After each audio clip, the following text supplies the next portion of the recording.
Hello दोस्तों, मैं अभिषेक शर्मा आपके अपने YouTube channel freedom agro classes पर स्वागत करता हूं। आज की अपनी क्लास सेल बायोलॉजी की 5वीं क्लास है, जो कि आज अपन इसके अंदर पूरी सेल डिवीजन है वो कंप्लीट कर देंगे।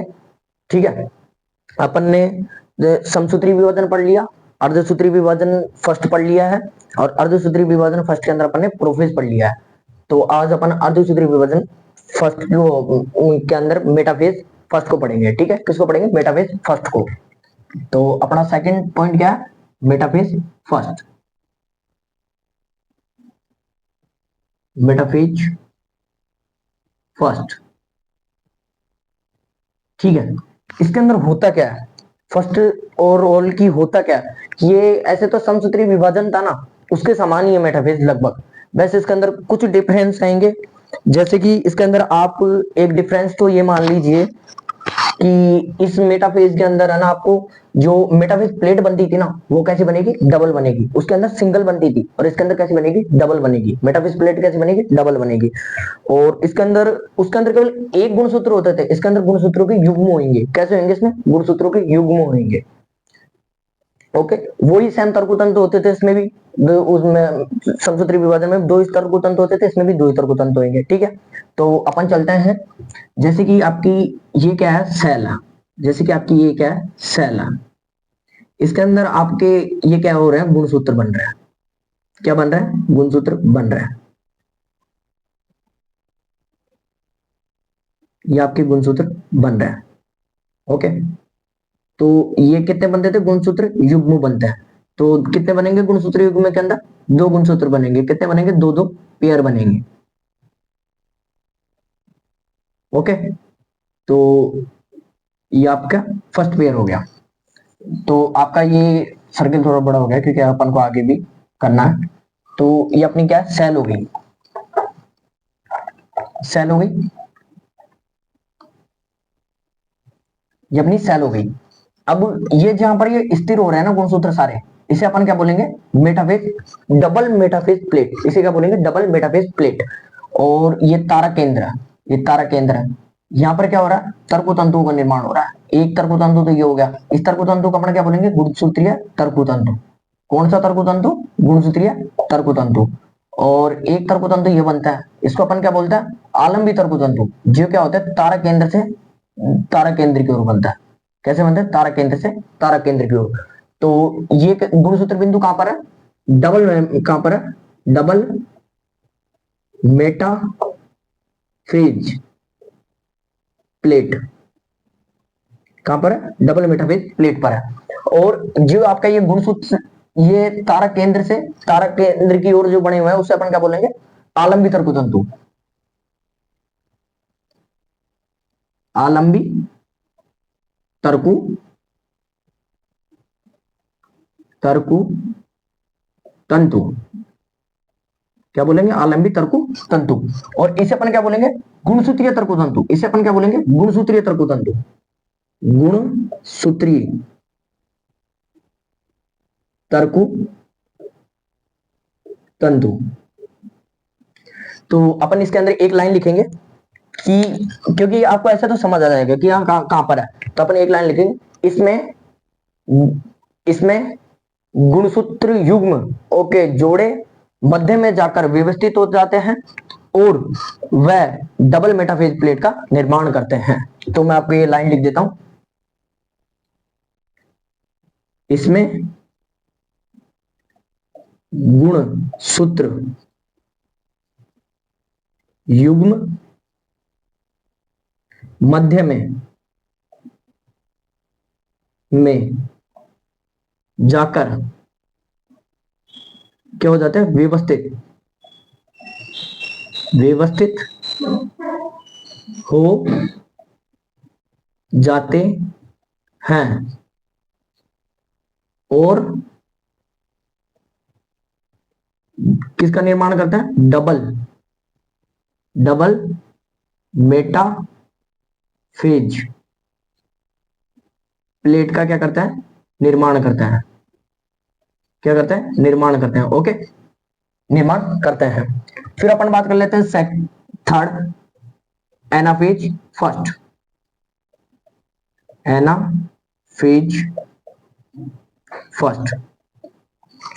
समसूत्री विभाजन के अंदर जो एनाफेज थी उसके अंदर क्या होता था कि गुणसूत्र बिंदु होते थे वो टूटकर क्या हो जाते थे, अलग चले जाते थे। गुणसूत्र बिंदु क्या होते थे, टूटकर अलग चले जाते थे। और क्या होता था, थर्ड तंतु का निर्माण होता था। क्या होता था, तीसरा तंतु था ना, उसका निर्माण होता था।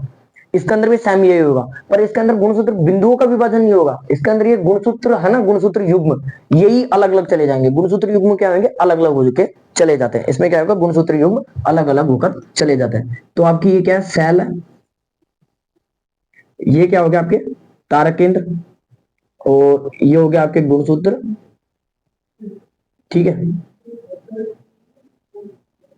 ये हो गया आपके गुणसूत्र, और ये गुणसूत्र क्या हो गया, अलग अलग हो गए, गुणसूत्र युग्म अलग अलग हो गए हैं। तो इसमें कौन सा तंतु का निर्माण होगा, तीसरे तंतु का निर्माण होगा। ये थर्ड तंतु ये हो गया, इसे बोलेंगे अंतर क्षेत्रीय तंतु। और वो दोनों के दोनों तंतु अपन को ऐसे कैसे बनाना है, ये हो गया, ये युगी हुई रहेंगे इसके अंदर। कौन से हो गए ये, आलंबी तंतु। और ये तंतु कौन सा हो गया, गुणसूत्रीय तंतु। कौन सा, गुणसूत्रीय तंतु। गुणसूत्रीय तंतु, इसे तो अपन क्या बोलेंगे, आलंबी तंतु। आलंबी नहीं, अंतर क्षेत्रीय, सॉरी, अंतर क्षेत्रीय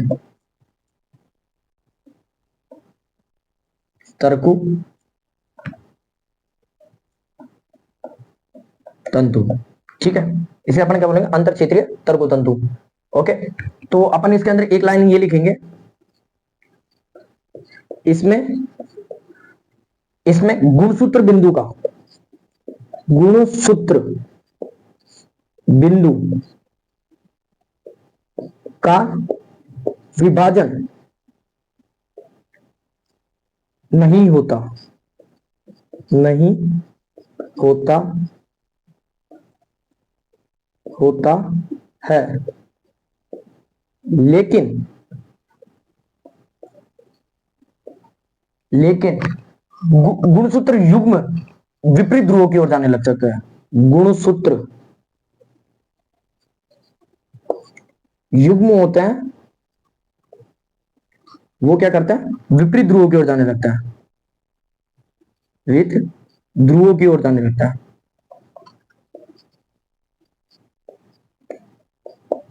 की ओर जाने लगते हैं, जाने लगते हैं। हाँ, ठीक है, गुणसूत्र युग्म ये क्या होता है, विपरीत ध्रुवों की ओर जाने लगते हैं। ठीक है, अब अपना आता है सी के अंदर नेक्स्ट, कौन सा, telophase first. Tillo phase first, ये प्रोफेज है ना, उसके क्या होता है, उल्टा होता है। प्रोफेज का क्या होता है, उल्टा होता है, यानी प्रोफेज का विपरीत। इसके अंदर अपन क्या लिखेंगे, फर्स्ट पॉइंट, प्रोफेज का विपरीत होता है। क्या होता है, प्रोफेज का विपरीत होता है। ठीक है, अब इसके अंदर एक चीज और होती है, प्रोफेज के अंदर क्या होते थे, क्रोमेटिन धागे किसमें बदलते हैं, गुणसूत्र में। इसके अंदर क्या होंगे, गुणसूत्र किसमें बदलेंगे, क्रोमेटिन धागों में। और केंद्रिका और केंद्रक झिल्ली, केंद्रिका केंद्रक झिल्ली और कुछ कोशिकांग क्या हो जाएंगे, विलुप्त नहीं होंगे। इसके अंदर क्या होंगे, प्रकट होंगे। विलुप्त किसके अंदर होते थे, प्रोफेज में होते थे। इसमें क्या होंगे, प्रकट होंगे। तो अपन इसमें क्या लिखेंगे, गुणसूत्र, गुणसूत्र क्रोमेटिन में बदलते हैं। ठीक है, गुणसूत्र किसमें बदलेंगे, क्रोमेटिन में बदलेंगे। और इसके अंदर वही केंद्रिका, केंद्रिका केंद्रक झिल्ली,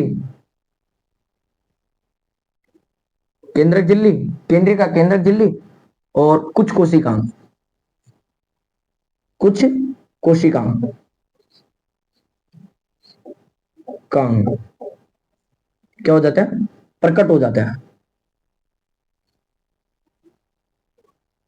हो जाते हैं।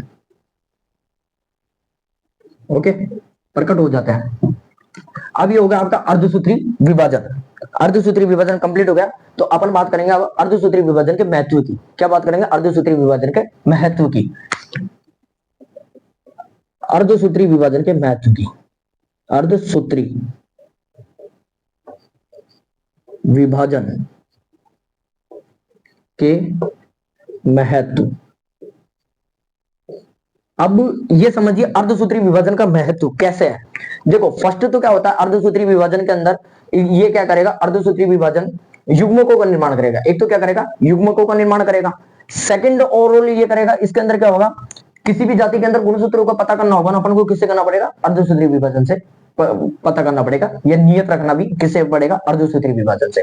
ठीक है, और इसके अंदर लास्ट पॉइंट ये होता है अर्धसूत्री विभाजन का कि नए लक्षणों का प्रकट करता है, नए लक्षणों को प्रकट करता है। अब नए लक्षणों को प्रकट करता अपन ने पढ़ा हुआ है किसके अंदर, किसमें पढ़ा हुआ है, नए लक्षणों को कैसे प्रकट करेगा, जीन विनिमय के कारण। किसके कारण, जीन विनिमय के कारण। अब ये जीन विनिमय कहां होता था, पैकाइटीन में होता था। किसमें होता था, पैकाइटीन में होता था। वो सारी की सारी चीजें अपन को यहां लिखनी। पहला तो अपन क्या लिखेंगे, नए लक्षणों को, नए लक्षणों को प्रकट करता है। अब वो नए लक्षणों को कैसे प्रकट करता है, पहली बात तो नए लक्षणों को प्रकट कैसे करता है, जीन विनिमय के कारण। जीन विनिमय के कारण। अब आपको ये पता है जीन विनिमय कहां होता है, पैकाइटीन के अंदर होता है। फर्स्ट पॉइंट तो आपका ये हो गया। ओके, सेकंड पॉइंट, ये क्या करता है, युग्मकों का निर्माण, युग्मकों का निर्माण। अब देखो युग्मकों का निर्माण कैसे होता है, इसके अंदर क्या होते थे, आधे गुणसूत्र बढ़ रहे हैं। इसमें क्या होता है, आधे गुणसूत्र बढ़ रहे हैं, आधे आधे गुणसूत्र चले जाता है। कौन से गुणसूत्र जाते हैं, एन वाले गुणसूत्र जाते हैं इसके अंदर, 2n वाले गुणसूत्र नहीं जाते हैं। कौन से जाता है, एन वाले गुणसूत्र जाता है। और अपने शुक्राणु और अंडाणु के अंदर कौन से गुणसूत्र, कितने गुणसूत्र होते हैं, एन वाले होते हैं, 2n वाले नहीं होते हैं। कौन से होते हैं, एन वाले होते हैं। तो क्या करता है, युग्मकों का निर्माण। तीसरा पॉइंट, कौन सा, तीसरा पॉइंट, तीसरा पॉइंट ये कहता है किसी भी जाति में गुणसूत्रों को नियत बनाए रखने का कार्य, नियत बिल्कुल फिक्स बनाए रखने का कार्य अर्धसूत्री विभाजन करता है। किसी भी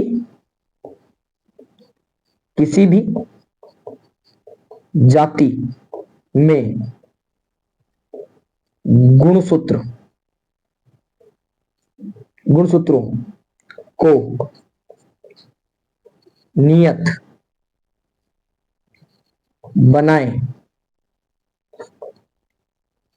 नियत बनाए रखने का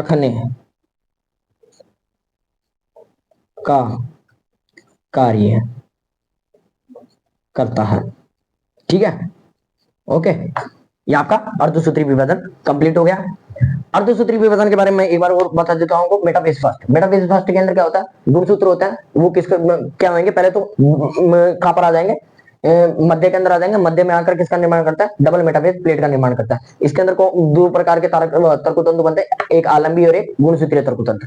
ठीक है, और फिर बात कर लेते हैं एनाफेज। एनाफेज के अंदर क्या होता है, इसके अंदर तीसरे प्रकार का तर्कतंत्र बनता है, अंतर क्षेत्रीय तर्कतंत्र।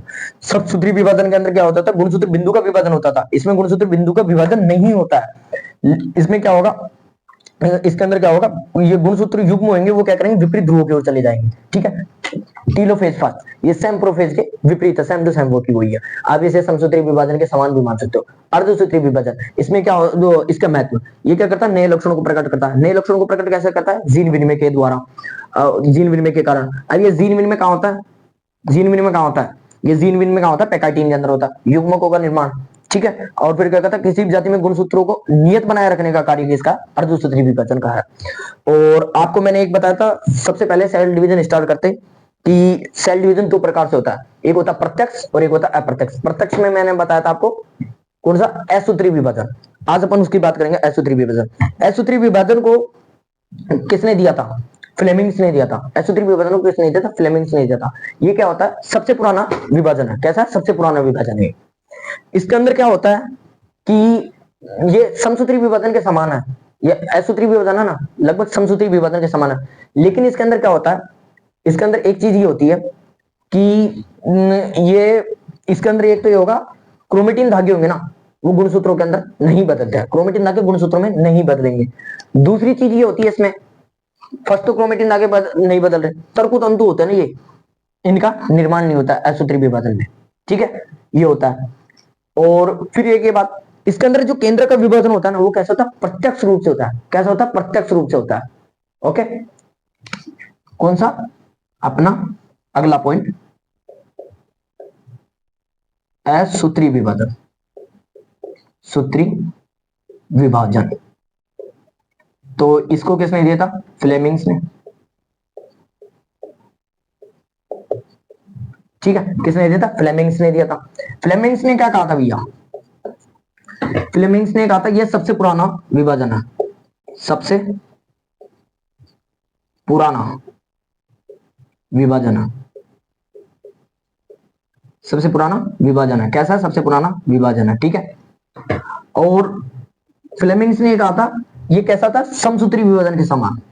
समसूत्री विभाजन होता ना, उसके क्या होता है, समान होता है, समान होता है, समसूत्री विभाजन के समान होता है। लेकिन इसमें लेकिन इसमें एक तो क्रोमेटिन धागे गुणसूत्र में व तरकु तंतु का निर्माण को अपने इधर लिख देते हैं, निर्माण नहीं होता है। फिर एक चीज और बोली मैंने, एक चीज क्या बोली है कि इसके अंदर केंद्र का विभाजन होता है, वो कैसा होता है, प्रत्यक्ष रूप से होता है। केंद्रक का विभाजन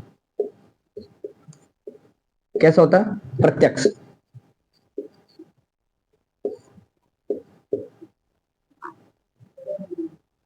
रूप से होता है।